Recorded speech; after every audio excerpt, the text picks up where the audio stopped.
Okay, so today we will see about the OOPS concept. OOPS concept first is the object and class. We have already seen the difference between the object-oriented programming and procedure-oriented programming. Now come to the object. Basically, object is what? It is a runtime entity. It is a runtime entity and it can be anything like a person, place, or account, or table, or anything we can represent as an object. The object will handle all the data in the class like a method or variable.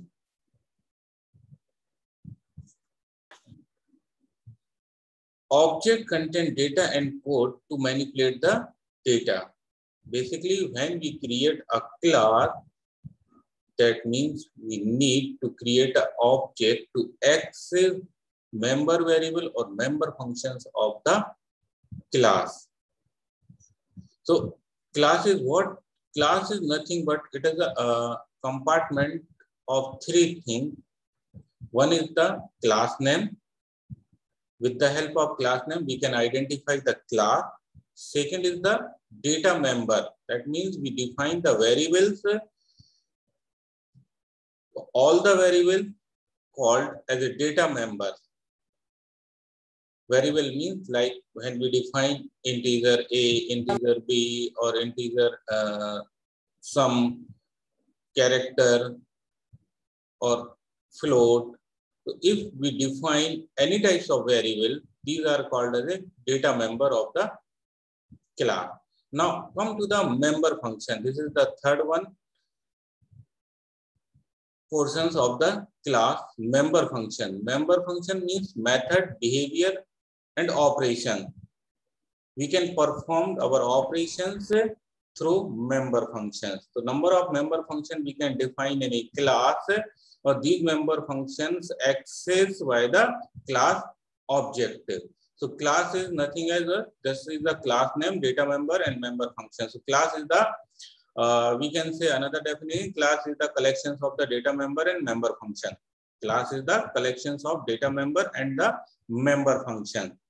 And data member and member function can be accessed by the class object. Now come to the data encapsulation. This is the another concept. Data encapsulation is what? The wrapping of data and function into a single unit is known as encapsulation. Wrapping of data and function into a single unit is known as encapsulation.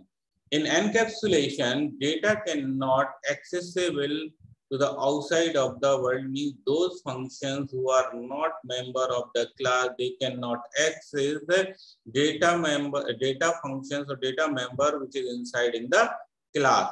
For example, we have created one class student, and another class we create a faculty.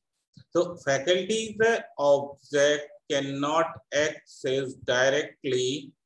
Faculties member functions cannot access data of the student member function.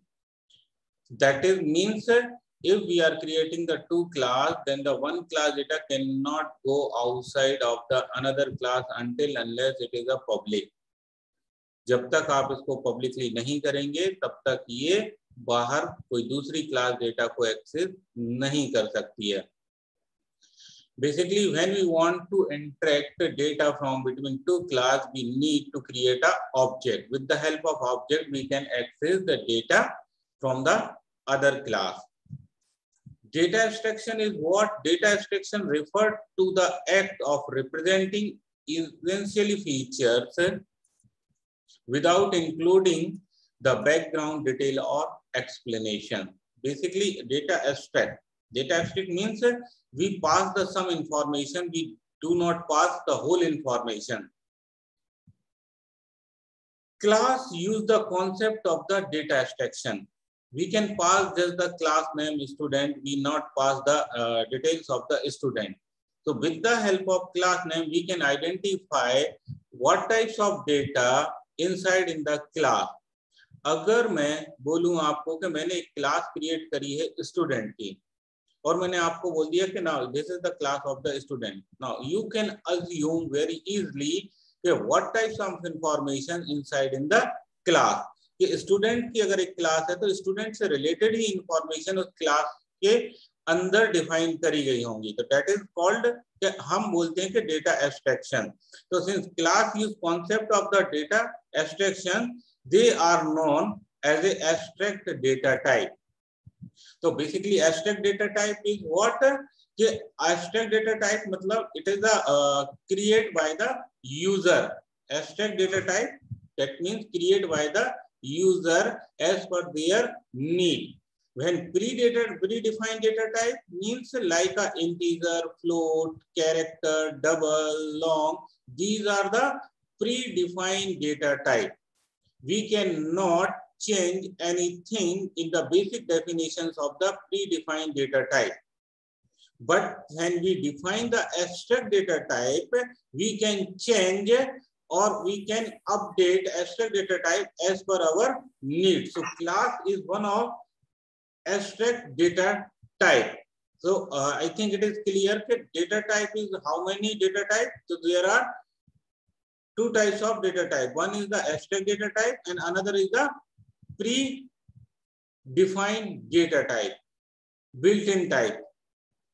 So there are two types of data type.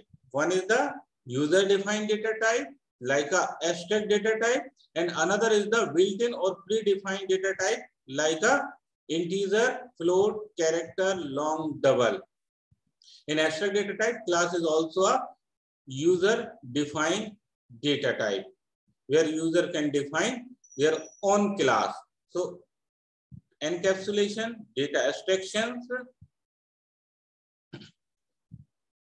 Now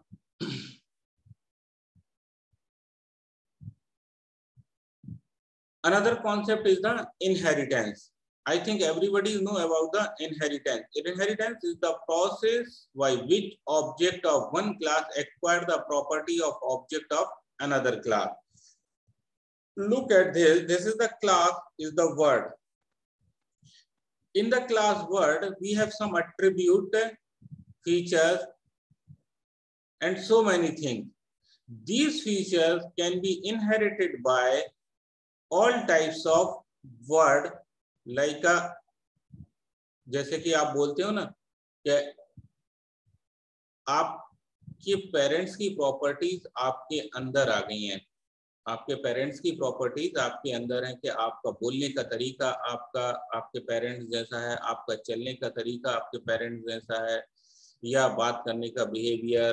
तो so many things हम बोलते हैं ना कि आपने आपके parents की properties को इनहेरिट कर लिया है। तो इनहेरिटेंस बेसिकली एक क्लास का डेटा इनहेरिट होकर दूसरी क्लास में आना, ठीक है, ये होता है इनहेरिटेंस। तो इनहेरिटेंस इज द प्रोसेस जहां पर कि हम एक ऑब्जेक्ट होता है हमारा, ठीक है, जो कि दूसरे क्लास की प्रॉपर्टीज को एक्वायर कर सकता है, that is called the inheritance.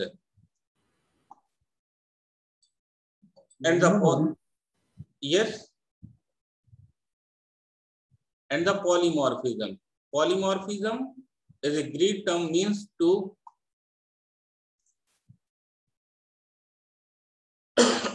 sorry sir एक बार इनहेरिटेंस रिपीट कर दीजिए। हाँ ओके। इनहेरिटेंस का बेसिकली कॉन्सेप्ट सिंपल सा है कि मैंने एक क्लास बनाई है जिसे बोलता हूं ना व्हीकल की, ठीक है, व्हीकल की एक क्लास बनाई है और उसमें मैंने लिख दिया है कि व्हीकल की प्रॉपर्टीज में क्या होगा, व्हीकल की प्रॉपर्टीज में कि जिनको मैं इनहेरिटेंस, मतलब मैंने क्या किया व्हीकल की प्रॉपर्टीज में कि मैंने व्हीकल के कुछ फीचर्स आइडेंटिफाई किए, ठीक है, जैसे व्हील है हमारा, ठीक है। अब व्हील क्या होता है, फोर व्हील भी होते हैं और टू व्हीलर भी होते हैं हमारे, ठीक है ना। व्हील्स तो व्हील है हमारे पास, लेकिन टू व्हीलर में भी लगेंगे और फोर व्हीलर में भी लगेंगे। तो ये व्हीकल की प्रॉपर्टी है, ना कि टू व्हीलर और फोर व्हीकल की या सिक्स व्हीकल जो हमारे होते हैं उनकी प्रॉपर्टी है, ठीक है। जो इंजन है, engine is the property of the